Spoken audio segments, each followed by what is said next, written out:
Also tonight in Misinformation Nation, and Indiana's doctors convincing sounding but false and misleading claims about COVID, well, they're going viral. The claims you're about to hear have been all over social media, even shared by sitting members of Congress like Jim Jordan.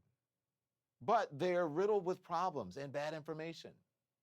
Here's Dr. Dan Stock speaking before the Mount Vernon Community School Board. Pay close attention. So things you should know about coronavirus and all other respiratory viruses: they are spread by aerosol particles, which are small enough to go through every mask. Knowing that half of the people who came down with symptomatic disease had no contact with an unvaccinated or unknown vaccine status individual, where did they get the disease? And the answer was from the vaccinated individuals. You can't prevent it with a vaccine because they don't do the very thing you're wanting them to do. And you will be chasing this the remainder of your life until you recognize that the Center for Disease Control and the Indiana State Board of Health are giving you very bad scientific guidance.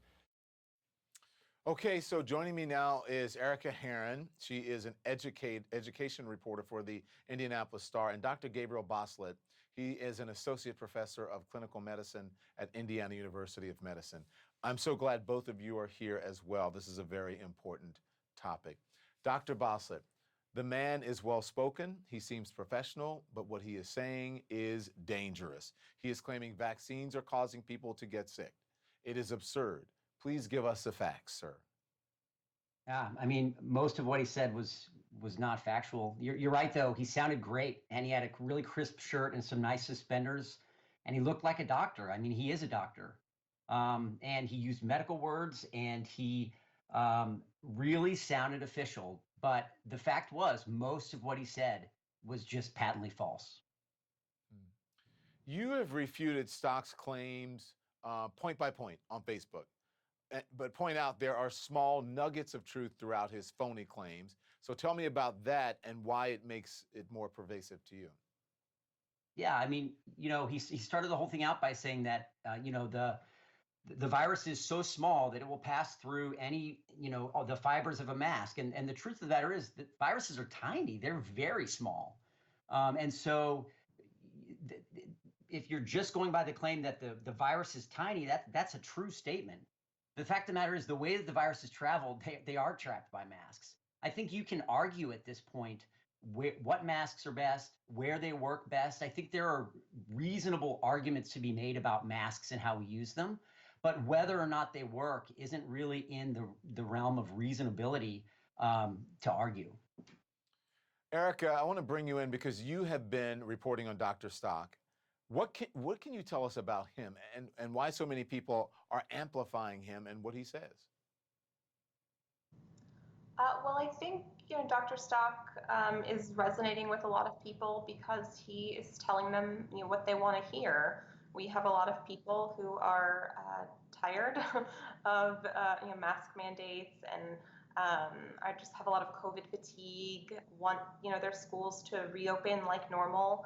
And he's telling them that that's possible and that we don't need these things, and that's what they want to hear. And he's a doctor, so they're going to take his opinion. Dr. Bosslet, another question. Stock has been going to other local school board meetings to speak out against COVID protocols. Do you believe people like him and the misinformation that they are spreading are why we're seeing this surge in COVID cases and hospitalizations, not just in your state, but really all across the country? I mean, I think it's a factor for sure. I mean, this thing's so complex. We've had such a hard time with figuring out what's going to happen next with this virus.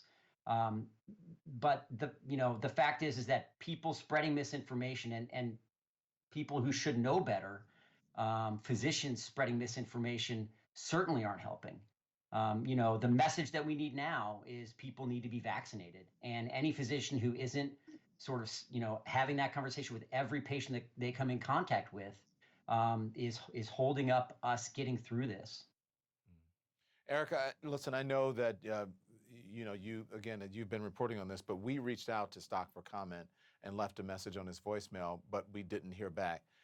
How are health officials in Indiana pushing back on his video? Well, health officials are continuing to encourage everyone who's eligible to get vaccinated. The state health department and a lot of the local county health departments are encouraging schools to follow the CDC guidelines when it comes to masking and social distancing, and just continuing to push out the message that everyone who can be vaccinated should be vaccinated. There are no mandates in place here as far as schools go, masking, that sort of thing, but just a lot of encouragement for people to go ahead and get the shot.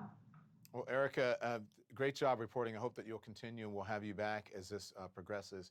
And thank you very much, Dr. Gabriel Bosslet. Thank you. I really appreciate both of you appearing on the program tonight. Keep up the fight and the good work. Thanks.